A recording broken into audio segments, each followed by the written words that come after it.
7개월 밀린 월세를 받으러 갔습니다. 당장 내쫓을 생각이었죠. 문을 열었는데 집안엔 가구가 하나도 없었습니다. 대신 7살짜리 아이가 혼자 웃고 있었습니다. 그 아이가 제 손을 보더니 말했습니다. 우리 아빠도 그 만년필 있어요.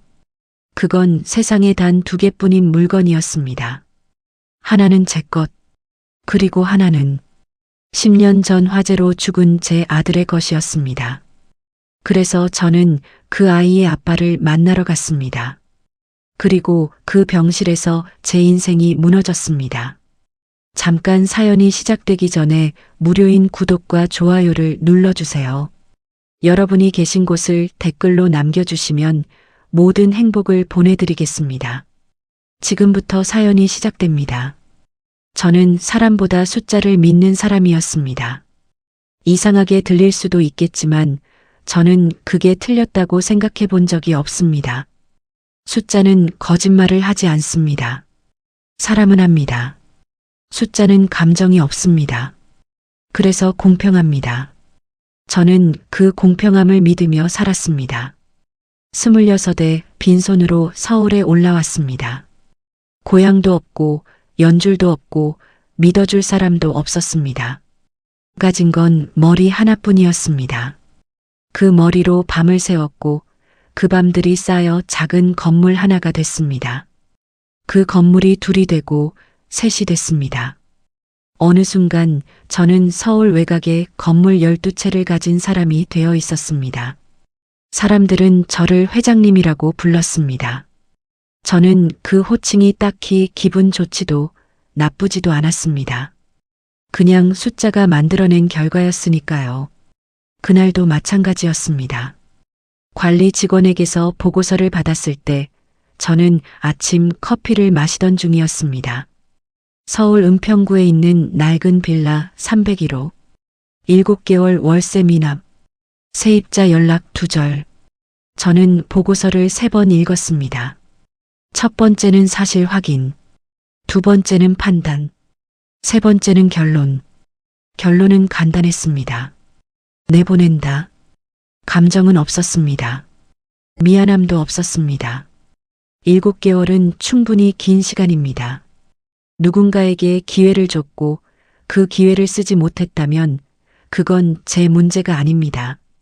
저는 자선 사업을 하는 사람이 아니었습니다. 직접 가기로 했습니다. 직원을 보내면 일이 복잡해집니다. 변명을 듣고 사정을 듣고 그러다 보면 결론이 흐려집니다.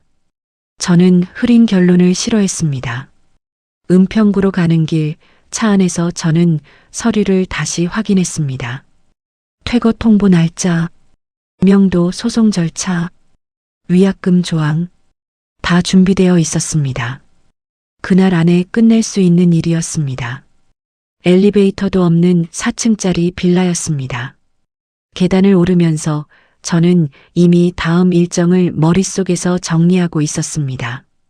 3시에 미팅이 있었고 5시엔 계약서 검토가 있었습니다. 이건 30분이면 끝날 일이었습니다. 301호 앞에 섰습니다. 초인종을 눌렀습니다. 아무 반응이 없었습니다. 다시 눌렀습니다. 역시 없었습니다. 저는 가져온 마스터키를 꺼냈습니다. 건물주로서 합법적인 절차를 밟은 열쇠였습니다. 자물쇠에 꽂고 돌렸습니다. 문이 열렸습니다. 그리고 저는 멈췄습니다. 집안엔 아무것도 없었습니다. 소파도 식탁도 침대도 없었습니다. 냉장고도 TV도 없었습니다. 그냥 텅 빈 공간이었습니다. 장판 위에 얇은 이불 하나, 구석에 아이 옷 몇 벌, 그게 전부였습니다. 그리고 그 이불 위에 아이가 앉아 있었습니다. 7살쯤 되어 보이는 남자아이였습니다. 장난감 하나를 손에 쥐고 혼자 무언가를 중얼거리며 놀고 있었습니다. 문이 열리는 소리에 고개를 들었습니다. 저와 눈이 마주쳤습니다. 아이는 낯선 어른을 보고도 울지 않았습니다. 도망가지도 않았습니다. 그냥 웃었습니다. 그 웃음이 이상하게 가슴에 걸렸습니다. 세상에 무서울 것이 없는 사람처럼, 아니, 무서운 게 뭔지 아직 모르는 사람처럼 저는 말을 잃었습니다. 그 아이가 저를 보더니 천천히 일어났습니다. 그리고 제 손 쪽으로 걸어왔습니다. 제 손에 들린 서류 가방을, 아니, 그 옆에 찬 것을 보고 있었습니다. 양복 주머니 밖으로 삐져나와 있던 만년필이었습니다. 아이가 말했습니다. 우리 아빠도 그 만년필 있어요. 저는 처음엔 그냥 넘기려 했습니다. 아이들은 아무 말이나 합니다. 비슷하게 생긴 걸 보고 같다고 하는 거겠지 생각했습니다. 그런데 아이가 이렇게 덧붙였습니다. 뚜껑에 별 있잖아요. 아빠 것도 별 있어요. 저는 그 자리에서 굳어버렸습니다. 이 만년필은 세상에 2개뿐입니다. 제가 직접 공방에 의뢰해서 만든 것입니다. 뚜껑 안쪽에 작은 별 하나를 새겨달라고 했습니다. 제 아들이 별을 좋아했기 때문입니다. 하나는 제 것이었습니다. 그리고 나머지 하나는 10년 전 화재로 세상을 떠난 제 아들 것이었습니다. 그 불길 속에서 끝내 찾지 못한 물건이었습니다. 저는 그 자리에서 한동안 움직이지 못했습니다. 아이가 한 말이 머릿속에서 맴돌고 있었습니다. 우리 아빠도 그 만년필 있어요. 말이 안 됐습니다. 이 만년필은 공방에서 단 2개만 제작한 물건입니다. 하나는 제가 가지고 있고 하나는 10년 전 화재 현장에서 끝내 찾지 못했습니다. 세상 어딘가에 있거나 불길 속에서 사라졌거나 저는 후자라고 생각하며 살아왔습니다. 그래야 마음이 정리됐으니까요. 그런데 지금 가구 하나 없는 텅 빈 방에 혼자 앉아 있던 7살짜리 아이가 그 만년필을 알고 있습니다. 저는 천천히 주위를 둘러봤습니다. 처음 문을 열었을 때는 그냥 비었다고만 생각했습니다. 그런데 다시 보니 단순히 빈 게 아니었습니다. 여기서 사람이 살고 있다는 흔적 자체가 거의 없었습니다. 벽에는 못자국 하나 없었습니다. 사진도 달력도 낙서도 없었습니다. 창가엔 커튼 대신 검은 비닐봉지가 테이프로 붙어 있었습니다. 빛을 막기 위해서인지 단열을 위해서인지 알 수 없었습니다. 어쩌면 둘 다였을 겁니다. 부엌 쪽을 봤습니다. 싱크대 위에 냄비 하나, 그 옆에 라면 봉지 2개, 컵 하나, 숟가락 2개, 젓가락 2켤레, 2개, 2켤레. 아이와 어른 둘이서 살고 있다는 뜻이었습니다. 화장실 문이 살짝 열려 있었습니다. 안을 보니 수건이 하나 걸려 있었습니다. 어른 것으로 보이는 낡은 수건 하나와 그 아래에 걸린 작은 수건 하나, 아이 것이었습니다. 캐릭터가 그려진 수건이었는데 하도 빨아서 그림이 거의 지워져 있었습니다. 저는 시선을 다시 방 안으로 돌렸습니다. 아이가 앉아있던 이불은 솜이 한쪽으로 쏠려 있었습니다. 오래 쓴 것이 분명했습니다. 그 위에 아이 옷 몇 벌이 개어져 있었는데 작은 티셔츠 2장, 바지 2벌, 양말 몇 켤레가 전부였습니다. 어른 옷은 보이지 않았습니다. 겨울이 2달 남은 계절이었습니다. 이 집에 난방이 들어오고 있는지도 확인해야 했습니다. 저는 무의식적으로 발바닥으로 장판 온도를 느껴봤습니다. 차가웠습니다. 미지근하지도 않았습니다. 그냥 차가웠습니다. 얼마나 그렇게 서 있었을까요? 아저씨, 갑자기 소리가 들렸습니다. 아이였습니다. 저를 올려다보며 웃고 있었습니다. 환하게, 거리낌 없이 아무 걱정 없는 얼굴로. 저는 그 얼굴이 낯설었습니다. 아니, 낯설다는 표현이 맞지 않습니다. 불편했습니다. 이 상황에서 저 얼굴이 가능한가 싶었습니다. 가구도 없고 따뜻한 밥도 없고 함께 있어줄 어른도 없는 이 방에서 저 아이는 대체 무슨 이유로 저렇게 웃고 있는 걸까? 아저씨 여기 사는 사람이에요? 아이가 물었습니다. 저는 잠깐 말을 잃었습니다. 건물주라고 해야 할지 아니면 다른 말을 해야 할지 그냥 솔직하게 말했습니다. 이 건물 주인이야. 아이는 잠깐 생각하는 표정을 짓더니 고개를 끄덕였습니다. 아, 그럼 아빠가 돈 들여야 하는 분이구나. 저는 아무 말도 못했습니다. 7살짜리 아이가 그 말의 의미를 알고 있었습니다. 월세가 밀렸다는 것을, 어른이 누군가에게 돈을 들여야 한다는 것을, 그 나이에 알 필요가 없는 것들을 알고 있었습니다. 아빠가 곧 드릴 거예요. 아이가 말했습니다. 당연하다는 듯이 아빠가 지금 아파서 못 나오는데 나으면 꼭 드릴 거예요. 아빠가 그랬어요. 저는 조용히 물었습니다. 아빠가 어디 아프니? 병원이요. 병원 어디? 아이는 잠깐 생각했습니다. 은평구에 있는데요. 아빠가 이름 알려줬는데 저 까먹었어요. 그러고는 아무렇지 않다는 듯 다시 손에 쥐고 있던 장난감을 만지작거렸습니다. 플라스틱 공룡 한 마리였습니다. 색이 다 바래서 무슨 공룡인지도 알아볼 수 없었습니다. 아빠 언제 오는데? 모르겠어요. 아저씨 아빠 알아요? 저는 아이 눈을 봤습니다. 세상을 아직 다 모르는 눈이었습니다. 불안도 없고 의심도 없었습니다. 낯선 어른이 갑자기 집에 들어왔는데 그게 무섭지 않은 눈이었습니다. 오히려 반가운 눈이었습니다. 아마 오랫동안 혼자 있었던 것 같았습니다. 아저씨 배고파요? 아이가 갑자기 물었습니다. 저는 아무 말도 못했습니다. 저라면 끓일 수 있어요. 아빠가 가르쳐 줬거든요.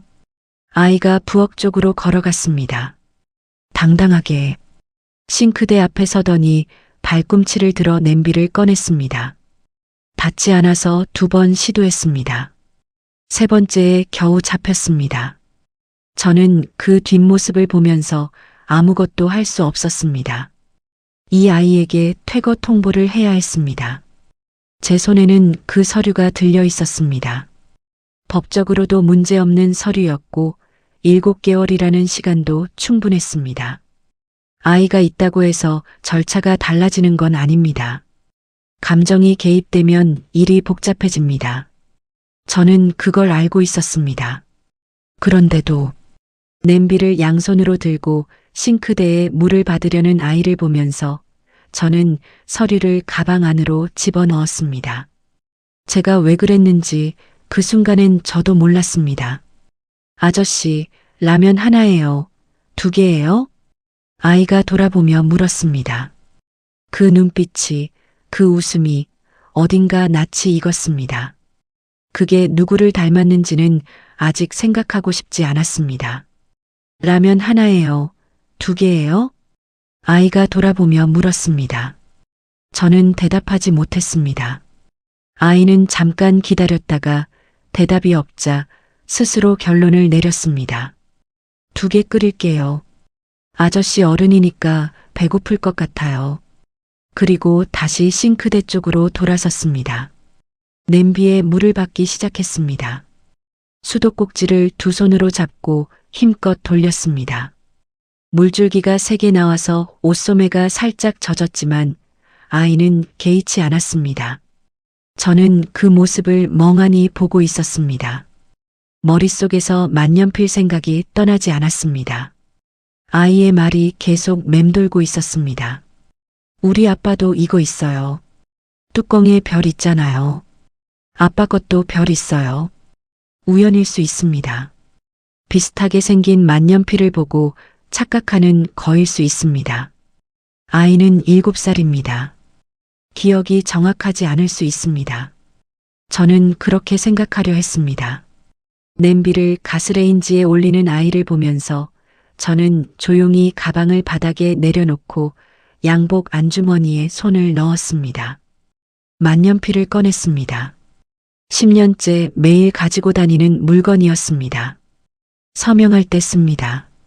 중요한 계약서에 씁니다. 그리고 가끔 아무도 없는 저녁에 그냥 손에 쥐고 있습니다. 이유는 없습니다. 그냥 그렇게 합니다. 뚜껑을 열었습니다. 안쪽에 별이 하나 새겨져 있습니다. 공방 장인에게 부탁했을 때 그는 이렇게 작은 공간에 무언가를 새기는 건 쉽지 않다고 했습니다. 그래도 해달라고 했습니다. 제 아들이 별을 좋아했으니까요. 12살이었습니다. 화재 당시 그 아이가 저는 뚜껑을 닫았습니다. 그리고 다시 꺼냈습니다. 다시 닫았습니다. 손이 하는 일을 머리가 따라가지 못하는 느낌이었습니다.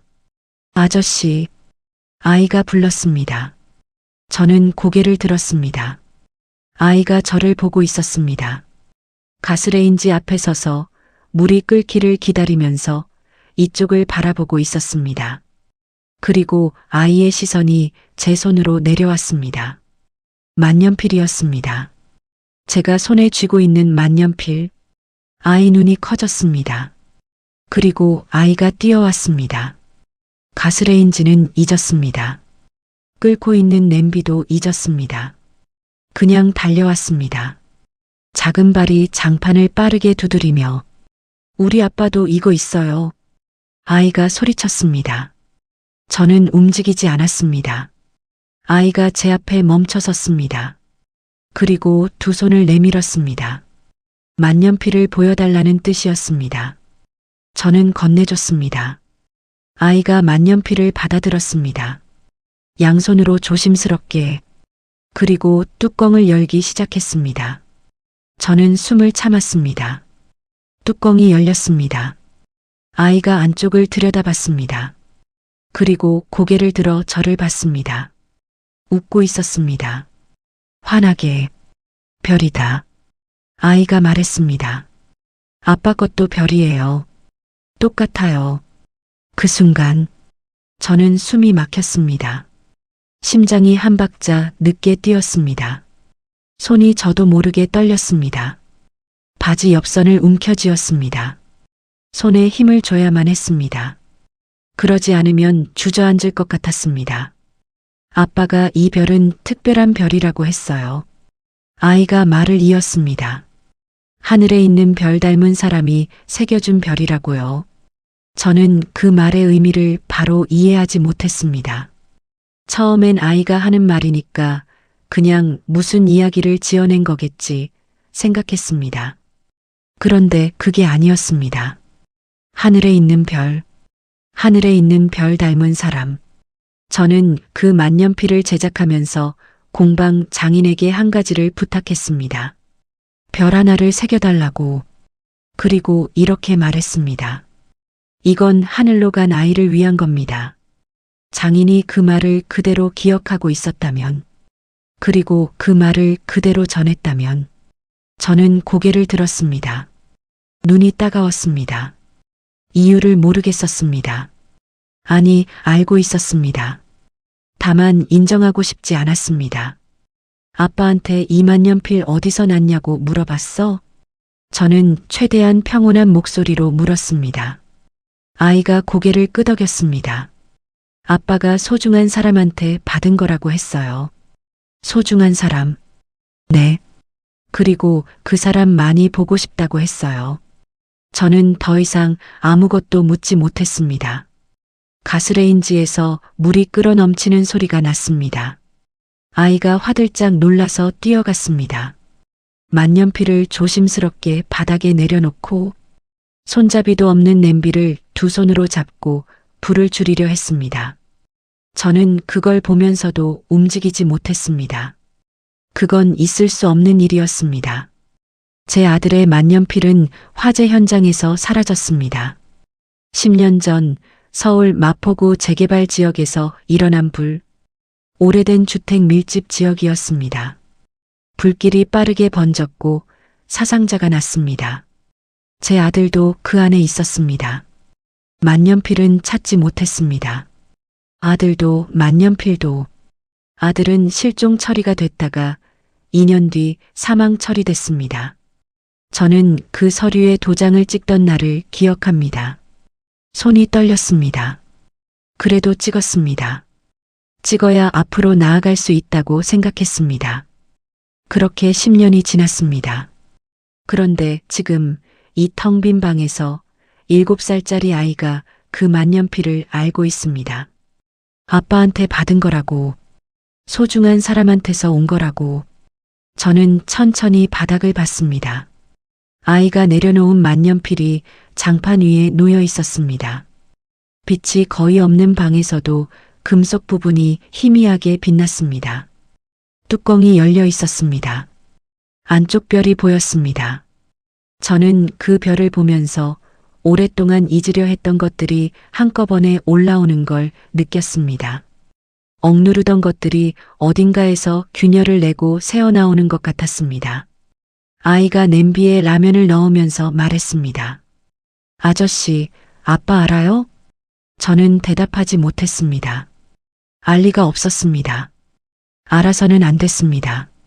그런데도 아빠 이름이 뭔데? 저는 듣고 싶지 않으면서도 물었습니다. 아이가 돌아봤습니다. 라면 봉지를 든 채로. 그리고 또렷하게 말했습니다. 그 이름을 들은 순간 저는 다리에 힘이 빠졌습니다. 벽을 짚었습니다. 차가운 벽이었습니다. 그 냉기가 손바닥을 타고 올라왔습니다. 세상에 단 2개뿐인 만년필, 10년 전 화재, 그리고 지금 눈앞에 있는 이 아이. 그건 있을 수 없는 일이었습니다. 그래서 저는 그 아이의 아빠를 만나러 갔습니다. 라면이 다 됐습니다. 아이는 냄비를 가스레인지에서 내리면서 혀를 살짝 찼습니다. 뜨거웠던 모양입니다. 빨개진 손바닥을 옷에 쓱 닦더니 아무렇지 않다는 듯 저를 돌아봤습니다. 그릇이 하나밖에 없어요. 아이가 말했습니다. 아빠 거랑 제 거 있었는데 제 거 깨졌어요. 아저씨가 쓰세요. 저는 괜찮다고 했습니다. 먹지 않아도 된다고. 아이는 잠깐 생각하더니 냄비째 바닥에 내려놓았습니다. 그리고 숟가락 하나를 챙겨서 제 옆에 앉았습니다. 같이 먹어요. 냄비에서 먹으면 돼요. 아빠랑 맨날 이렇게 먹었어요. 저는 그 옆에 조용히 앉았습니다. 평생 냄비째 바닥에 앉아서 라면을 먹어본 적이 없었습니다. 식탁도 그릇도 냅킨도 없이. 장판이 차가웠습니다. 벽에서 외풍이 느껴졌습니다. 창문 틈 사이로 바람 소리가 들렸습니다. 아이는 개의치 않았습니다. 후루룩 소리를 내며 라면을 먹었습니다. 맛있다는 표정이었습니다. 저는 숟가락을 들었다가 내려놓았습니다. 아빠가 사고 난 게 언제야? 물어보려 했는데 먼저 어떻게 말을 꺼내야 할지 몰랐습니다. 그냥 물었습니다. 아이가 국물을 한 숟가락 떠서 식히면서 대답했습니다. 여름이요. 엄청 더울 때. 여름. 지금은 10월이었습니다. 석 달이 넘었습니다. 공사장에서 떨어졌어요. 아이가 말했습니다. 아무렇지 않게, 그냥 날씨 이야기하듯이. 높은 데서요. 아빠가 일하다가 떨어졌대요. 저는 그날 집에 있었는데 아주머니가 와서 알려줬어요. 아빠 병원 갔다고. 아주머니가 누군데? 옆집 아주머니요. 가끔 밥 줘요. 가끔. 그 말이 마음에 걸렸습니다. 아빠 면회는 갔어? 한 번요. 처음에. 한 번만? 버스 타고 가야 하는데 저 혼자는 못 간대요. 아주머니가 바빠서요. 아이가 라면 면발을 후루룩 빨아들이면서 말을 이었습니다. 아빠가 전화는 해요. 가끔. 병원 간호사 언니 전화기로요. 뭐라고 해? 잘 있냐고요. 밥 먹었냐고요. 아이가 잠깐 멈췄습니다. 숟가락이 국물 안에서 천천히 움직였습니다. 그리고 미안하다고요. 저는 아무 말도 못했습니다. 저는 괜찮다고 했어요. 잘 있다고. 아이가 고개를 들었습니다. 저를 봤습니다. 그리고 웃었습니다. 괜찮아요. 저 혼자도 잘 있어요. 그 말이 꽂혔습니다. 가슴 어딘가에, 정확히 어딘지 모르겠는데 꽂혔습니다. 괜찮다는 말이 왜 이렇게 아프게 들리는지 저는 그 순간 이해했습니다. 괜찮다는 말을 이렇게 쉽게 하는 사람은 두 종류입니다. 정말로 괜찮은 사람, 아니면 괜찮아야 한다고 스스로에게 계속 말해온 사람. 7살짜리 아이가 후자일 리 없다고 생각하고 싶었습니다. 그런데 아빠한테 걱정 끼치면 안 돼요. 아이가 말했습니다. 라면을 먹으면서, 아직도 웃으면서, 아빠가 아프니까 제가 씩씩해야 해요. 저는 숟가락을 내려놓았습니다. 혼자 밥은 어떻게 해결해? 라면이요. 아주머니가 가끔 반찬 줘요. 편의점도 가요. 돈은 아빠가 통장에 넣어줬어요. 조금이요. 아껴 써야 해요. 학교는 아이가 잠깐 대답을 안 했습니다. 안 가요? 쉬고 있어요. 저는 조용히 다시 물었습니다. 왜? 아침에 일어나면 아무도 없어요. 알람 맞춰 놓으면 되는데 가방 챙기다 보면 늦어요. 늦으면 선생님이 부모님한테 전화해요. 아빠 전화기는 병원에 있어서. 아이가 잠깐 말을 끊었습니다. 그냥 안 가는 게 나아요. 나아요. 그 말이 가슴에 쌓였습니다. 7살이 스스로 내린 결론이었습니다. 번거롭지 않으려고, 어른들 불편하지 않으려고, 그래서 학교를 안 가는 게 낫다고. 저는 방 안을 다시 둘러봤습니다. 낮인데도 어두웠습니다. 창문 비닐 때문이었습니다. 아이는 이 어둠 속에서 혼자 하루를 보내고 있었습니다. 장난감은 공룡 한 마리, 할 수 있는 것은 라면 끓이기, 갈 수 있는 곳은 편의점. 그게 이 아이의 하루였습니다. 아빠가 언제 나와? 아이가 공룡을 집어들며 말했습니다. 모르겠어요. 아빠가 말 안 해줘요. 왜 안 해줘? 걱정할까 봐요. 잠깐 침묵이 흘렀습니다. 아저씨, 아빠 알아요? 진짜로요. 아이가 갑자기 물었습니다. 아까 한번 물었던 질문이었습니다. 그때 저는 대답을 피했습니다. 지금도 뭐라고 해야 할지 몰랐습니다. 모른다고 해야 했습니다. 그게 맞는 대답이었습니다. 아이 아버지가 누구인지, 그 만년필이 어디서 왔는지 저는 아직 아무것도 확인하지 않았습니다. 그런데 아이 아버지의 이름을 들은 순간 저는 이미 알고 있었습니다. 그 이름은 10년 전 화재 현장에서 구조된 사람들의 명단에 있던 이름이었습니다. 저도 그 명단을 찾아봤습니다. 제 아들을 찾으면서 살아 있었습니다. 그 사람은, 제 아들이 죽은 그 불 속에서 그 사람은 살아 있었습니다. 그리고 제 아들의 만년필을 가지고 있었습니다. 저는 조용히 아이에게 말했습니다. 아빠 보러 가볼게.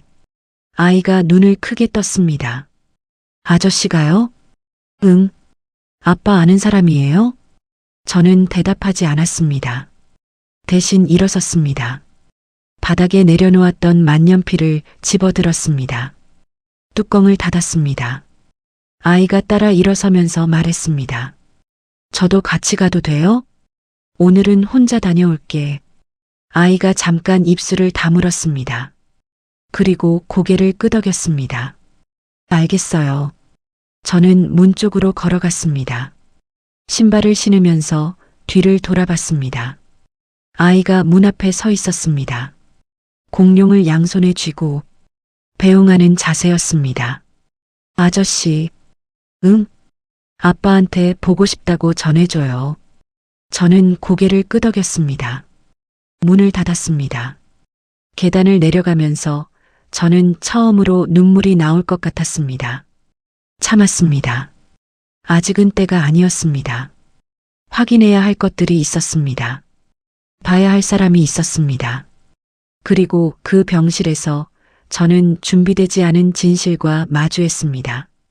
차에 타자마자 시동을 걸었습니다. 그런데 출발하지 못했습니다. 핸들을 두 손으로 잡고 그냥 앉아 있었습니다. 앞 유리 너머로 빌라 골목이 보였습니다. 낡은 담벼락, 녹슨 대문, 그 사이에 있는 4층짜리 건물, 301호, 방금 전까지 제가 있던 곳, 머릿속이 정리되지 않았습니다. 저는 숫자를 믿는 사람입니다. 감정보다 사실을 먼저 봅니다. 확인되지 않은 것은 사실이 아닙니다. 그게 제가 살아온 방식이었습니다. 그런데 지금 제 손에는 만년필이 있고 방금 7살짜리 아이가 그 만년필의 별을 알고 있었습니다. 아빠 것도 별이 있다고 했습니다. 소중한 사람한테 받은 거라고 했습니다. 그 아버지의 이름. 저는 눈을 감았습니다. 그 이름은 10년 전 화재 이후 제가 수도 없이 뒤졌던 서류들 안에 있었습니다. 생존자 명단, 병원 이송 기록, 신원 확인 자료, 제 아들을 찾기 위해서 들여다봤던 것들, 그 명단에 있던 이름이었습니다. 확인해야 했습니다. 믿을 수 없었지만, 믿고 싶지 않았지만, 확인하지 않으면 아무것도 앞으로 나아가지 않습니다. 그건 제가 알고 있었습니다. 저는 내비게이션을 켰습니다. 은평구 병원, 세 군데를 차례로 전화했습니다. 첫 번째는 해당 환자 없음. 두 번째도 마찬가지였습니다. 세 번째 병원에서 잠깐의 침묵이 있었습니다. 그리고 간호사가 말했습니다. 중환자실 환자입니다. 면회는 안 됩니다. 저는 건물주라고 했습니다. 그래도 안 됩니다. 저는 다른 방법을 썼습니다. 병원 원무과에 전화해서 제 이름을 댔습니다. 이름만 대면 대부분 연결이 됩니다. 그게 지금 세상의 방식이고 저는 그 방식을 오래 써왔습니다. 10분 후에 원무과장이 직접 전화를 해왔습니다. 특별 면회가 가능하다고 했습니다. 차를 출발시켰습니다. 은평구에서 병원까지는 15분 거리였습니다. 저는 그 15분 동안 아무 음악도 틀지 않았습니다. 라디오도 끄고 전화도 받지 않았습니다. 그냥 달렸습니다. 신호에 걸릴 때마다 생각이 왔습니다. 10년 전 여름이었습니다. 마포구 재개발 구역. 오래된 주택들이 밀집해 있던 골목. 그 안에 작은 공방이 하나 있었습니다. 제 아들이 그 공방 장인 밑에서 일을 배우고 있었습니다. 12살인데 무슨 공방이냐고 물으면 아들은 이렇게 말했습니다. 만드는 게 좋아서요. 손으로 뭔가를 만들면 눈에 보이잖아요. 그 말이 싫지 않았습니다. 저는 숫자를 믿는 사람이었지만 제 아들은 손을 믿는 아이였습니다. 그게 어디서 왔는지는 몰랐습니다. 저와는 닮지 않은 부분이었습니다. 화재는 7월 말에 났습니다. 저는 그날 오후 늦게 연락을 받았습니다. 비서에게서였습니다. 마포구 쪽에 불이 났는데 공방 근처라는 이야기였습니다. 처음엔 크게 생각하지 않았습니다. 불이 나도 사람들은 피합니다. 대피합니다. 그게 당연한 거니까. 그런데 아들한테 전화가 안 됐습니다. 5번, 10번, 20번 차를 직접 몰았습니다. 가는 길에 도로가 막혔습니다. 소방차들이 줄지어 있었습니다. 차를 세워두고 뛰었습니다. 골목 입구에 사람들이 몰려 있었습니다. 불은 이미 번져 있었습니다. 공방이 있던 자리는 보이지 않았습니다. 연기가 가득했습니다. 소방관이 막았습니다. 저는 안으로 들어가려 했습니다. 소방관 2명이 붙들었습니다. 그 자리에서 한참을 서 있었습니다. 구조된 사람들이 하나씩 나왔습니다. 저는 얼굴을 하나씩 봤습니다. 아들이 아니었습니다. 아들이 아니었습니다. 아들이 아니었습니다. 그리고 구조 작업이 멈췄습니다. 그날 밤 병원을 7군데 돌았습니다. 어디에도 없었습니다. 다음 날도 찾았습니다. 그 다음 날도. 사흘째 되던 날 경찰이 왔습니다. 실종 신고를 접수하겠다고 했습니다. 저는 그 자리에서 처음으로 바닥에 주저앉았습니다. 회장님이라는 호칭이, 냉정하다는 소문이, 숫자를 믿는다는 자부심이 전부 사라졌습니다. 그냥 아이를 잃어버린 아버지만 남았습니다. 그 후로 2년, 실종 상태가 이어지다가 법원에서 사망 처리를 했습니다. 저는 서류에 도장을 찍었습니다. 손이 떨렸습니다. 도장이 삐뚤음하게 찍혔습니다. 그걸 다시 찍어야 하나 생각하다가 그냥 제출했습니다.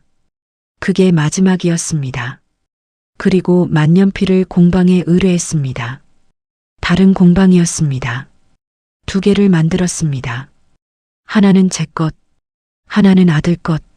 이미 사라진 아이를 위한 물건이었습니다. 뚜껑 안쪽에 별을 새겨달라고 했습니다. 아들이 별을 좋아했으니까. 그 만년필을 어디 뒀는지도 기억이 흐릿합니다. 서랍 안에 넣었는지, 아들 방에 뒀는지. 나중에 찾으려 했는데 찾지 못했습니다. 그냥 사라졌다고 생각했습니다. 분명히 죽었는데. 저는 신호가 바뀌는 소리에 눈을 떴습니다. 뒤에서 경적이 울렸습니다. 출발해야 했습니다. 발이 자동으로 엑셀을 밟았습니다. 분명히 죽었는데 그 만년필이 어떻게 살아있는 사람 손에 들어갔을까? 그 사람이 어떻게 그 만년필을 갖고 있을까? 그 사람 아이가 어떻게 별을 알고 있을까? 병원 주차장에 차를 세웠습니다. 핸들에서 손을 떼지 못했습니다. 엘리베이터를 타고 중환자실로 향하는 내내 저는 한 가지 생각만 했습니다. 만약 제 생각이 틀렸다면, 그냥 동명이인이고 비슷하게 생긴 만년필이고 아이가 잘못 기억하는 거라면 그게 차라리 나을 수 있습니다. 그리고 만약 틀리지 않았다면 그건 제가 감당할 수 있는 일이 아닐 수도 있었습니다. 중환자실 앞에 섰습니다. 간호사가 면회 절차를 안내했습니다. 저는 그 말을 제대로 듣지 못했습니다. 그냥 고개를 끄덕였습니다. 문이 열렸습니다. 저는 안으로 들어갔습니다. 문이 열렸습니다. 소독약 냄새가 났습니다. 차갑고 건조한 공기였습니다. 복도와는 다른 온도였습니다. 한 발 들어서자마자 느껴졌습니다. 중환자실은 조용했습니다. 기계 소리만 들렸습니다. 규칙적인 삐 소리, 모니터들이 내는 파란빛, 커튼으로 나뉜 공간들. 간호사가 앞에서 안내했습니다. 걸음을 따라갔습니다. 제 발소리가 유독 크게 들렸습니다. 3번째 커튼 앞에 멈췄습니다. 여기입니다. 간호사가 말하고 물러났습니다. 저는 커튼 앞에 섰습니다. 손을 올렸습니다. 커튼을 잡았습니다. 그리고 당기지 못했습니다. 얼마나 서 있었을까요? 10초인지 1분인지 알 수 없었습니다. 손에 커튼이 잡혀 있는데 몸이 말을 듣지 않았습니다. 저는 숫자를 믿는 사람이었습니다. 사실을 보는 사람이었습니다. 그런데 그 커튼 하나를 열지 못하고 있었습니다. 이상했습니다. 두려움이라는 감정을 오래 잊고 살았습니다. 무서운 것이 없다는 게 아니라 무서운 것 앞에서 멈추는 법을 잊었다는 뜻입니다. 결정하고 움직이는 게 몸에 배어 있었습니다. 그런데 지금 커튼 하나 앞에서 멈춰 있었습니다. 커튼을 당겼습니다. 침대가 보였습니다. 하얀 시트, 그 위에 남자가 누워 있었습니다. 몸 곳곳에 선이 연결되어 있었습니다. 팔에는 주사 바늘, 가슴 위엔 심전도 패드, 오른쪽 다리는 부목이 감겨 있었고 왼팔은 붕대가 어깨까지 올라와 있었습니다. 공사장 낙하, 석 달, 그 흔적이 그대로였습니다. 얼굴은 보이지 않았습니다. 머리가 저쪽으로 돌아가 있었습니다. 창문 쪽을 향하고 있었습니다. 바깥에는 아무것도 없었습니다. 회색 하늘뿐이었습니다. 저는 한 발 들어섰습니다. 그리고 또 한 발. 리놀륨 바닥이 발밑에서 조용히 눌렸습니다. 기계 소리가 조금 더 크게 들렸습니다. 남자의 가슴이 천천히 오르내리는 게 보였습니다. 살아 있었습니다. 한 발 더. 이제 침대 옆이었습니다. 저는 고개를 돌렸습니다. 남자의 얼굴을 봤습니다. 그 순간 세상이 멈추는 것 같았습니다. 심장이 박동을 잊었습니다. 숨이 끊어졌습니다. 무릎이 먼저 앓았습니다. 힘이 빠졌습니다. 침대 옆 손잡이를 잡았습니다. 차가운 쇠 느낌이 손바닥을 파고들었습니다. 잡지 않았으면 주저앉았을 겁니다. 아닙니다. 그럴 리가 없습니다. 저는 눈을 감았습니다. 다시 떴습니다. 달랐습니다. 10년이 지났으니까, 12살이던 아이가 22살이 됐으니까 얼굴이 달라졌습니다. 턱선이 생겼고 눈 밑에 그늘이 졌고 이마에 흉터가 있었습니다. 화재 때 생긴 것인지 공사장에서 생긴 것인지 알 수 없는 흉터였습니다. 달랐습니다. 그런데 알아볼 수 있었습니다. 눈 모양이었습니다. 잠든 사람의 눈은 그냥 닫혀 있습니다. 그런데 저는 그 감긴 눈의 선을 보면서 알았습니다. 눈꼬리가 살짝 내려오는 모양, 눈두덩이가 납작한 것. 어릴 때부터 그랬습니다. 어미를 닮았다고 제 어머니가 그랬습니다. 코였습니다. 콧날이 낮고 콧망울이 둥글었습니다. 그것도 어릴 때부터였습니다. 귀였습니다.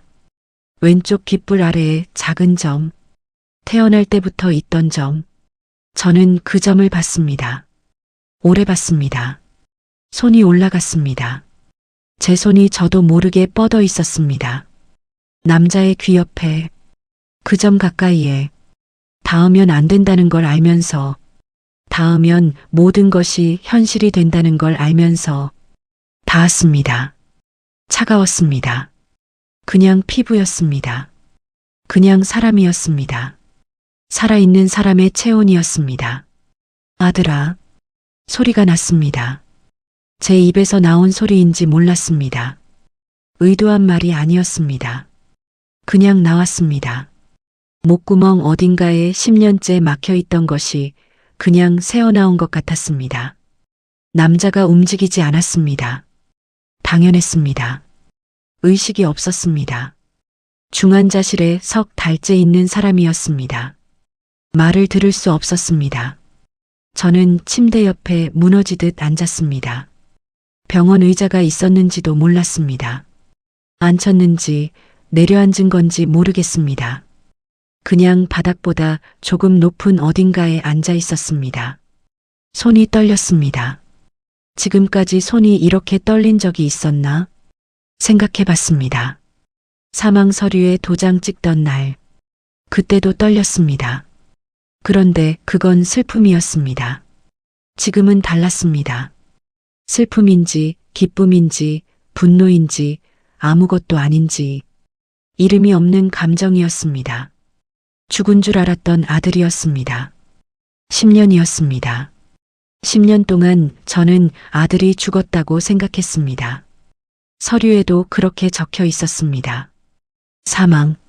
저도 그 단어를 받아들이는데 2년이 걸렸습니다. 받아들이고 나서 앞으로 나아가는데 또 몇 년이 걸렸습니다.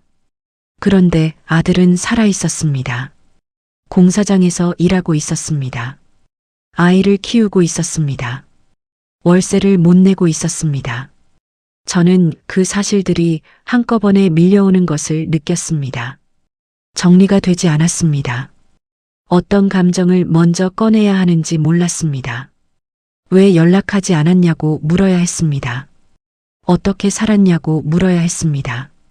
왜 그 불 속에서 혼자 나왔냐고, 왜 아무 말도 하지 않았냐고, 왜 아이 혼자 그 방에 뒀냐고, 왜 아무것도 물을 수 없었습니다. 남자는 의식이 없었습니다. 대답할 수 없는 사람에게 물어봐야 아무것도 돌아오지 않습니다. 저는 그걸 알면서도 입이 열렸습니다. 어디 있었어? 목소리가 나오지 않았습니다. 소리라고 부르기도 어려운 것이었습니다. 입술만 움직인 것에 가까웠습니다. 기계 소리가 규칙적으로 울렸습니다. 비, 비, 비. 그 소리가 지금 이 순간 세상에서 가장 소중한 소리로 들렸습니다. 저 소리가 멈추면 안 된다는 것을, 저 소리가 계속되는 한 이 사람은 살아있다는 것을. 저는 그 손을 잡았습니다. 붕대가 감겨 있지 않은 오른손이었습니다. 크고 거칠었습니다. 공사장 일을 오래 한 손이었습니다. 손바닥에 굳은 살이 박혀 있었습니다. 12살 때 그 손은 작고 부드러웠습니다. 만드는 게 좋다던 아이의 손이었습니다. 저는 그 손을 쥐고 있었습니다. 아무 말도 하지 않았습니다. 할 수 있는 말이 없었습니다. 10년치 말이 전부 목에 걸려 있었습니다. 그 무게 때문에 아무것도 나오지 않았습니다. 창밖으로 해가 기울고 있었습니다. 회색 하늘이 조금 더 어두워졌습니다. 저는 아들의 손을 잡은 채 그 자리에 오래 앉아 있었습니다. 얼마나 앉아 있었는지 모릅니다. 해가 완전히 기울고 병실 안이 어두워질 때쯤이었습니다. 간호사가 들어와서 저녁 활력 징후를 확인했습니다. 저는 조용히 일어서서 물러났습니다. 아들의 손을 놓았습니다. 놓고 나서야 얼마나 꽉 쥐고 있었는지 알았습니다. 손바닥이 빨갰습니다. 간호사가 나갔습니다. 다시 기계 소리만 남았습니다. 저는 다시 앉았습니다. 의자를 침대 쪽으로 조금 당겼습니다. 아들 얼굴이 잘 보이는 자리였습니다. 보고 있었습니다. 그냥 보고 있었습니다. 10년 동안 보지 못한 얼굴이었습니다. 죽었다고 생각했던 얼굴이었습니다. 사망 서류에 도장을 찍은 뒤로 한 번도 꿈에 나오지 않기를 바랐던 얼굴이었습니다. 꿈에 나오면 다음날 하루가 버거워졌으니까. 그런데 지금 이 얼굴이 제 앞에 있었습니다. 살아 있었습니다. 숨을 쉬고 있었습니다. 그것만으로 충분했습니다. 지금 이 순간은 그것만으로 눈꺼풀이 움직였습니다. 처음엔 제가 잘못 본 줄 알았습니다. 그냥 형광등 불빛 때문에 그림자가 움직인 것 같기도 했습니다. 그런데 아니었습니다. 분명히 움직였습니다. 살짝, 아주 살짝. 저는 몸을 앞으로 기울였습니다. 눈꺼풀이 다시 움직였습니다. 더 크게, 그리고 천천히, 매우 천천히 눈이 떠졌습니다. 처음엔 실눈이었습니다. 빛에 적응하는 시간이 필요한 것 같았습니다. 눈동자가 초점을 잡지 못하고 천장을 향하고 있었습니다. 그러다 조금씩 아래로 내려왔습니다. 그리고 저와 눈이 마주쳤습니다. 저는 숨을 참았습니다. 아들의 눈이었습니다.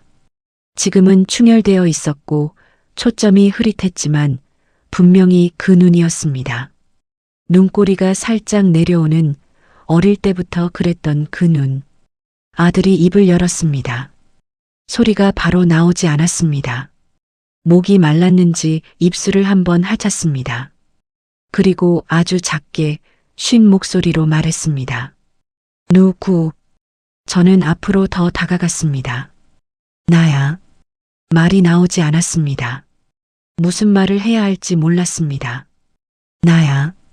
그 말밖에 나오지 않았습니다. 그게 전부였습니다.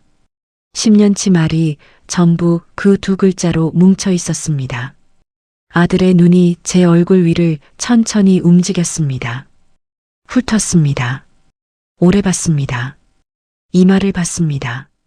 눈을 봤습니다. 입술을 봤습니다. 그리고 누구세요? 그 말이 들렸습니다. 물음표가 없는 말이었습니다.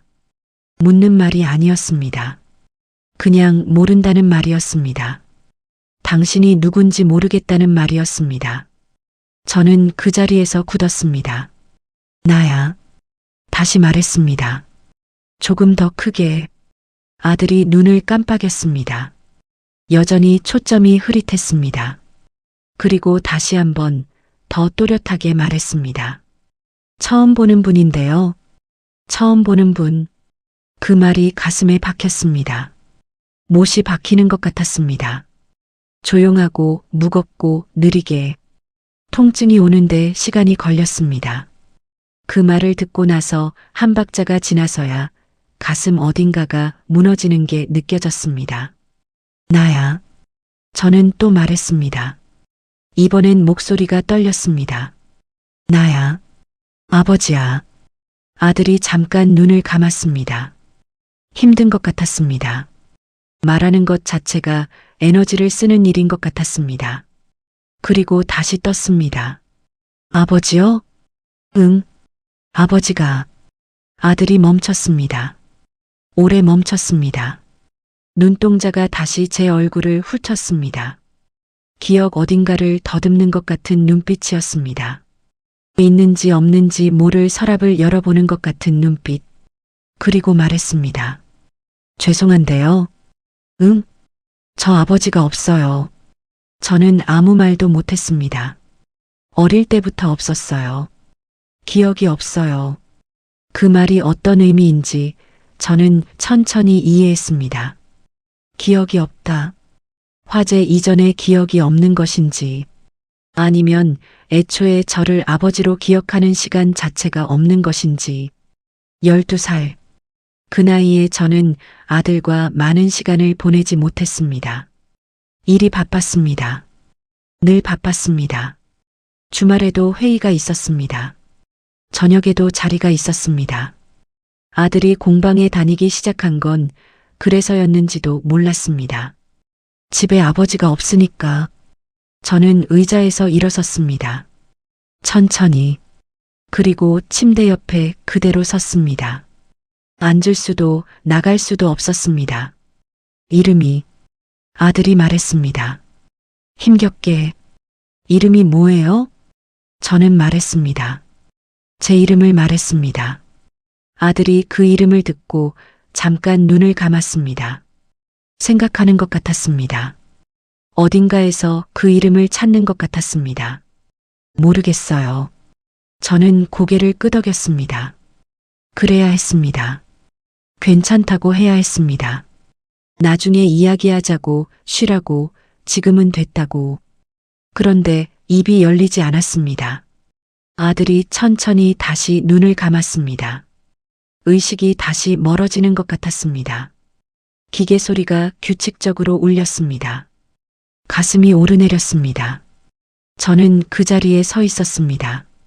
서 있을 수밖에 없었습니다. 아들이 살아 있었습니다. 그건 사실이었습니다. 그런데 그는 저를 몰랐습니다. 아버지라는 단어가 그에게 아무 무게도 없었습니다. 이름을 들어도 얼굴을 봐도 아무것도 없었습니다. 살아있는 아들이었습니다. 그리고 동시에 저를 기억하지 못하는 아들이었습니다. 그 두 가지가 한꺼번에 사실이었습니다. 어느 쪽이 더 무거운지 저는 몰랐습니다. 찾았다는 것과 그에게 저는 없다는 것. 그는 저를 기억하지 못했습니다.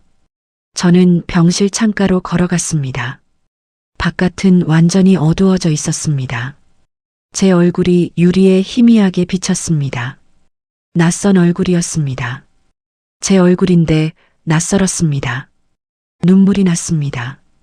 참지 않았습니다. 이번엔 참을 수 없었습니다. 병실 밖으로 나왔습니다. 복도 벽에 등을 기댔습니다. 형광등이 머리 위에서 윙윙거렸습니다. 사람들이 지나갔습니다. 간호사, 보호자, 하얀 가운을 입은 사람들. 저는 그 사이에서 그냥 서 있었습니다. 담당 의사를 찾았습니다. 외상성 기억상실이라고 했습니다. 화재 당시의 충격으로 추정된다고 했습니다. 뇌의 직접적인 손상보다는 극심한 심리적 충격이 특정 기간의 기억을 차단하는 경우라고 했습니다. 회복 가능성이 없는 건 아니지만 언제 어떻게 돌아올지는 알 수 없다고 했습니다. 저는 고개를 끄덕이며 들었습니다. 그리고 조용히 물었습니다. 수술이 더 필요하다고 했는데, 네, 오른쪽 다리 재건술이 한 차례 더 필요합니다. 비용 문제로 보호자 측에서 결정을 미루고 있는 상태입니다. 비용이 얼마입니까? 의사가 숫자를 말했습니다. 저는 그 자리에서 처리하겠다고 했습니다. 의사가 말했습니다. 보호자이십니까? 저는 잠깐 멈췄습니다. 아버지입니다. 그 말이 입에서 나오는데 시간이 걸렸습니다. 10년 만에 처음 하는 말 같았습니다. 아버지라는 말이 이렇게 무거운 말인지, 이렇게 오래 걸리는 말인지 그때 처음 알았습니다. 의사가 서류를 가져왔습니다. 저는 서명했습니다. 만년필로 뚜껑을 열 때 안쪽 별이 보였습니다. 저는 잠깐 그걸 봤습니다. 그리고 서명했습니다. 그날 밤 저는 빌라로 돌아갔습니다. 301호 문 앞에서 초인종을 눌렀습니다. 오늘 아침과 달랐습니다. 오늘 아침엔 마스터키를 꺼내 들었습니다. 지금은 기다렸습니다. 발소리가 들렸습니다. 작은 발소리였습니다. 문이 열렸습니다. 아이가 저를 봤습니다. 잠이 덜 깬 눈이었습니다. 그런데도 저를 알아보고 눈을 크게 떴습니다. 아저씨, 응? 아빠 봤어요? 봤어. 아이가 잠깐 기다렸습니다. 그리고 물었습니다. 아빠 어때요? 저는 대답을 골랐습니다. 살아있어. 아이가 숨을 내쉬었습니다. 안도하는 소리였습니다. 그 소리가 얼마나 오래 참아왔던 숨인지 저는 알 것 같았습니다. 들어가도 돼? 아이가 문을 더 열었습니다. 저는 들어갔습니다. 텅 빈 방이었습니다. 아침과 같았습니다. 달라진 건 없었습니다. 그런데 달라 보였습니다. 아침엔 그냥 공실 같았는데 지금은 누군가 살고 있는 곳으로 보였습니다. 이불이 있고 공룡이 있고 작은 수건이 있는 곳. 아이가 이불 위에 다시 앉았습니다. 저도 바닥에 앉았습니다. 오늘 혼자 밥 먹었어? 편의점에서요. 삼각김밥이요. 몇 개? 하나요. 돈 아껴야 하니까. 저는 눈을 감았습니다. 잠깐만 감았다가 떴습니다. 앞으로 밥은 걱정 안 해도 돼. 아이가 고개를 갸웃했습니다. 왜요? 왜요? 그 질문 앞에서 저는 뭐라고 해야 할지 몰랐습니다. 나는 내 할아버지다. 그 말이 목까지 올라왔습니다. 그런데 나오지 않았습니다. 아직은 아니었습니다.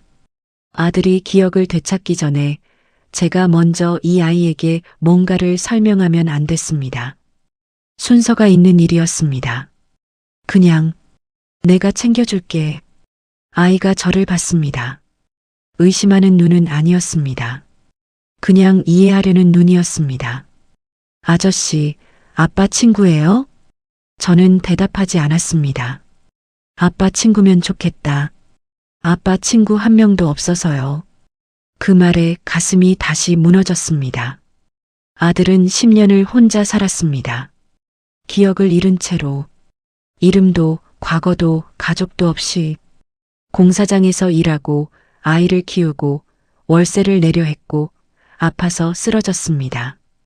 혼자서 친구도 없었습니다. 저는 그 세월 동안 무엇을 했습니까? 숫자를 봤습니다. 건물을 늘렸습니다. 회의를 하고 계약을 하고 퇴거 통보를 했습니다. 냉정하다는 말을 들으며 그게 능력이라고 생각했습니다. 나는 아무것도 아니었습니다. 아들이 혼자 버티는 동안 저는 아들이 죽었다는 사실 하나를 핑계로 아무것도 찾지 않았습니다. 더 찾지 않았습니다. 더 버티지 않았습니다. 서류에 도장 찍고 앞으로 나아갔습니다. 나아간 게 아니었습니다. 도망친 거였습니다. 아저씨 왜 울어요? 아이가 물었습니다. 저는 손등으로 눈가를 닦았습니다. 닦아도 계속 나왔습니다. 어른이, 회장이, 냉정하다고 불리던 사람이 7살짜리 앞에서 울고 있었습니다. 부끄럽지 않았습니다. 부끄러워할 자격도 없었습니다. 아이가 조용히 제 옆으로 왔습니다. 그리고 아무 말 없이 제 팔에 기댔습니다. 작은 머리였습니다. 가벼웠습니다. 저는 그 무게를 느꼈습니다. 그 가벼운 무게가 지금까지 살면서 짊어진 어떤 것보다 무겁게 느껴졌습니다. 이제 내가 지킨다. 말이 아니었습니다. 결심이었습니다. 소리 없이 누구에게 선언하는 것도 아니었습니다. 그냥 정해졌습니다. 이 아이를 지킨다. 아들이 낫도록 곁에 있는다. 기억이 돌아오든 돌아오지 않든 내가 먼저 있는다. 그게 아버지가 해야 할 일이었습니다. 10년 전에 했어야 할 일이었습니다. 늦었습니다. 늦었지만 가족은 다시 이어질 수 있습니다. 끊어진 것처럼 보였지만 끊어진 게 아니었습니다. 만년필이 이어졌습니다. 아이가 이어졌습니다. 7개월 밀린 월세가 이어졌습니다. 저는 그날 월세를 받으러 갔습니다. 그리고 월세가 아니라 인생을 받았습니다. 아이가 잠들었습니다. 제 팔에 기댄 채로 저는 오래 앉아 있었습니다. 일어나지 않았습니다. 일어날 수 없었습니다. 이 무게를 놓고 싶지 않았습니다. 창밖에 별이 하나 보였습니다. 만년필 안쪽에 새겼던 별을 닮아 있었습니다. 저는 그 별을 보면서 생각했습니다. 아들이 하늘로 간 게 아니었습니다. 하늘에 있는 별이 아들을 이 땅으로 다시 데려온 것이었습니다. 끝까지 함께 해주셔서 감사합니다. 누군가에게 늦었다고 생각되는 오늘이 사실은 가장 빠른 날일 수 있습니다. 오늘 연락하지 못한 사람이 있다면 지금 연락해 보세요. 인생 사연 한 편이었습니다.